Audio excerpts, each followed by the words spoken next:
জন্মদিনে জামাইকে কি সারপ্রাইজ দিলাম। হ্যালো এভরিওয়ান, আসসালামু আলাইকুম। কেমন আছেন সবাই? আশা করি সবাই খুব ভালো আছেন। আলহামদুলিল্লাহ, আমরাও খুব ভালো আছি। এই মানুষটা আমাদের জন্য এত কিছু করে, এত চিন্তা ভাবনা, এত ভালোবাসা, এত যত্ন।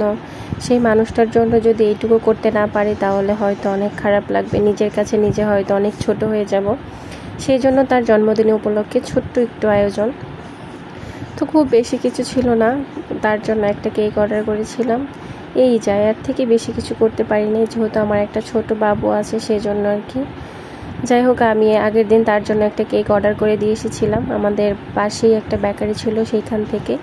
দেন আমার কেকটা নিয়ে আসার পর আমি আমার ননদকে দেখাচ্ছিলাম যে দেখো, তোমার ভাইয়ের জন্য আমি এই কেকটা অর্ডার করেছি।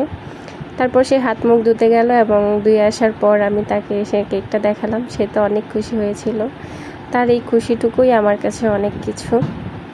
দেন আমরা সবাই মিলে আর কি কেকটা কাটার জন্য আর কি প্রিপারেশন নিচ্ছিলাম। এবং আমি তাকে বলতেছিলাম যে সবাই তো জন্মদিনের মোমবাতি নিভিয়ে ফেলে, তুমি না হয় তোমার মোমবাতিগুলো জ্বালাও। এবং সেও তাই করছিল।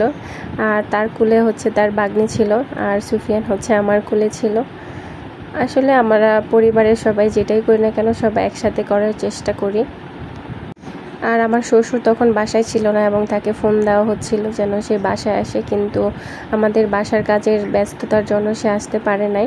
কি আর করা, তারপরে আমরা সবাই মিলে আর কি কেকটা কেটে নিচ্ছিলাম আর কি। আর আমাদের বাচ্চারা তো খুবই খুশি হয়েছিল। আসলে বাচ্চারা কেক দেখলে অনেক খুশি হয়। মাশাআল্লাহ, সবাই মাশাআল্লাহ বলবেন আমাদের বাচ্চাদের জন্য। যাই হোক, আমার ননদ আর কি মোমবাতিগুলো জ্বালিয়ে দিচ্ছিল। কেকের ডিজাইনটা কিন্তু আমার খুব পছন্দের একটা ডিজাইন ছিল, কারণ সে একজন বেস্ট বাবা এবং হাজব্যান্ড। মাশাআল্লাহ, সে আলহামদুলিল্লাহ সে আমাদের জন্য অনেক কিছু করেছে। যতটুকু করেছে আমরা তার জন্য আল্লাহর কাছে হাজার হাজার শুকরিয়া। যাই হোক, তারপর আমরা কেকটাও কেটে নিচ্ছিলাম এবং সবাইকে একটু একটু করে কেক খাওয়ানোর পর দেন আমরা তাকে আর কি গিফট দিব। গিফট বলতে আমি খুব বেশি একটা কিছু আনতে পারি নাই তার জন্য। ছোট্ট একটা আর কি ওয়াচ ঘড়ি আর কি নিয়ে এসেছিলাম এবং সেটা আমি সুফিয়ানকে দিয়েছিলাম যেন সুফিয়ান সে তার বাবাকে দেয়। সেটাই আপনারা দেখতে পারবেন সে তার বাবাকে কি দিচ্ছিল। বলতেছিলাম যাবো, তুমি তোমার বাবাকে ঘড়িটা দাও। সেও চলে গিয়েছিল তার বাবাকে ঘড়িটা দেওয়ার জন্য। মাশাআল্লাহ, আলহামদুলিল্লাহ, দেখেন সে কত সুন্দর করে ঘড়িটা ব্যাগ থেকে বের করছিল এবং সেটা সে তার বাবার হাতে আর কি তুলে দিবে। আমি শুধু সেটাই দেখছিলাম যে সে কি করে। ফাইনালি সে বের করতে পারছিল না, তারপর বের করে ফেললো এবং সেটা তার বাবাকেও দিয়ে দিল। মাশাআল্লাহ, তার বাবা তো খুবই খুশি, তার ছেলে তাকে ঘড়ি গিফট করেছে। যাই হোক, তারপর কাশফিয়া এসেছিল, আমার ননদের মেয়ে। সেও তার মামাকে গিফট করবে এবং সে তো কোনোভাবেই তার গিফটটা বের করতে পারছিল না। সে চেষ্টাই করে যাচ্ছিল কিন্তু সে গিফট বের করতে পারছিল না। আসলে বড় হয়ে গেলে আসলে কেউ আর কোনো গিফট দেয় না। তারপরেও যে সুফিয়ানের আব্বু অনেকগুলোই গিফট পেয়েছে।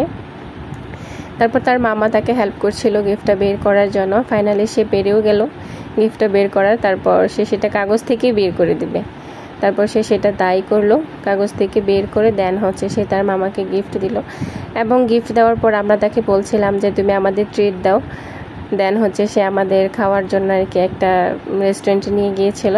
আমরা সেখানে খাওয়া দাওয়া করে দেন আমরা সবাই বাসায় ফিরে চলে এসেছিলাম। সেই ভিডিওটা আপনাদের সাথে শেয়ার করে নিই, অন্য একদিন ইনশাল্লাহ শেয়ার করব। ভালো থাকবেন সবাই।